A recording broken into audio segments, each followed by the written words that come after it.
Chapter 5. Advice from a Caterpillar. The caterpillar and Alice looked at each other for some time in silence.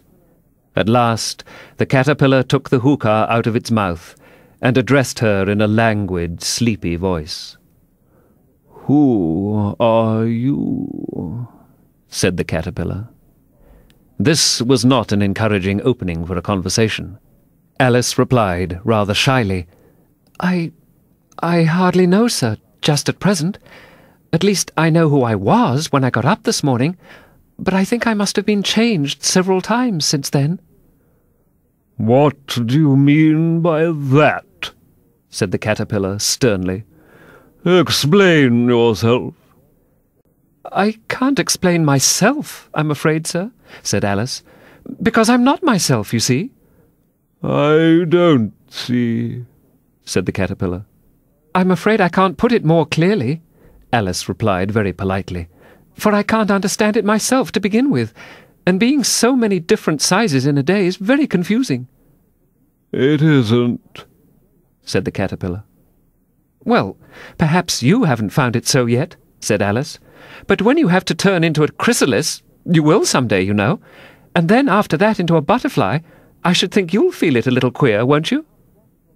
"Not a bit," said the caterpillar.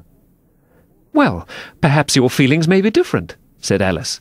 "All I know is it would feel very queer to me." "You?" said the caterpillar contemptuously. "Who are you?" Which brought them back again to the beginning of the conversation. Alice felt a little irritated at the caterpillar's making such very short remarks, and she drew herself up and said very gravely, "I think you ought to tell me who you are first." "Why?" said the caterpillar. Here was another puzzling question, and as Alice could not think of any good reason, and as the caterpillar seemed to be in a very unpleasant state of mind, she turned away. "Come back," the caterpillar called after her. "I've something important to say." This sounded promising, certainly. Alice turned and came back again. "Keep your temper," said the caterpillar. "Is that all?" said Alice, swallowing down her anger as well as she could. "No," said the caterpillar. Alice thought she might as well wait, as she had nothing else to do, and perhaps after all it might tell her something worth hearing.